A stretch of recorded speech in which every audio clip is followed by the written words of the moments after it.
नमस्कार दोस्तों, आज मैं आपको ममता मई गंगा माता की कथा सुनाने जा रही हूँ। प्रेम से बोलिए गंगा मैया की जय हो। प्राचीन काल में अयोध्या में सगर नाम के राजा राज करते थे। उनके केसनी तथा सुमति नामक दो रानियां थीं। केसनी से अंशुमान नामक पुत्र हुआ तथा सुमति से 60,000 पुत्र थे। एक बार राजा सगर ने अश्वमेध यज्ञ किया। यज्ञ की पूर्ति के लिए एक घोड़ा छोड़ा। इंद्र यज्ञ को भंग करने हेतु घोड़े को चुराकर कपिल मुनि के आश्रम में बांध आए। राजा ने यज्ञ के घोड़े को खोजने के लिए अपने 60,000 पुत्रों को भेजा। घोड़े को खोजते खोजते वे कपिल मुनि के आश्रम में पहुँचे तो उन्होंने यज्ञ के घोड़े को वहां बंधा पाया। उस समय कपिल मुनि तपस्या कर रहे थे। राजा के पुत्रों ने कपिल मुनि को चोर चोर कहकर पुकारना शुरू कर दिया। कपिल मुनि की समाधि टूट गई तथा राजा के सारे पुत्र कपिल मुनि की क्रोध अग्नि से जलकर भस्म हो गए। अंशुमान पिता की आज्ञा पाकर अपने भाइयों को खोजता हुआ जब मुनि के आश्रम में पहुंचा तो महात्मा गरुड़ ने उसके भाइयों के भस्म होने का सारा वृतांत कह सुनाया।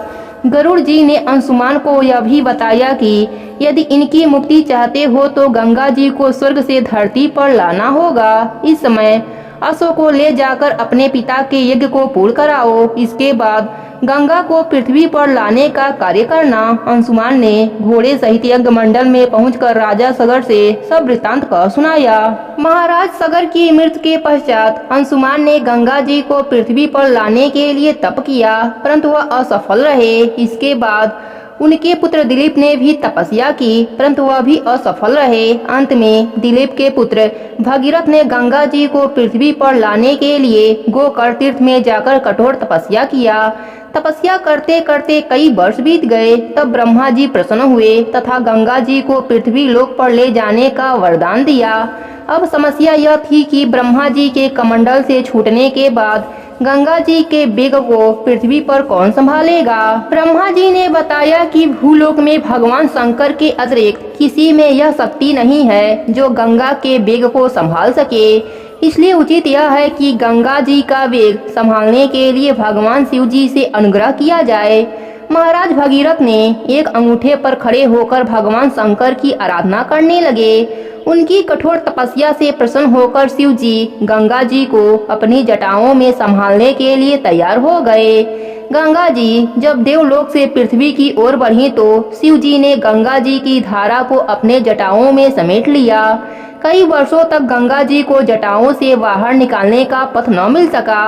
भगीरथ के पुनः अनुनय विनय करने पर शिव जी गंगा जी को अपने जटाओं से मुक्त करने के लिए तैयार हुए। इस प्रकार शिव जी की जटाओं से छूटकर गंगा जी हिमालय की घाटियों में कल कल निनाद करके मैदान की ओर बढ़ी। जिस रास्ते से गंगा जी जा रही थीं, उसी मार्ग में ऋषि जन्हू का आश्रम था। तपस्या में विघ्न समझकर वे गंगा जी को पी गए।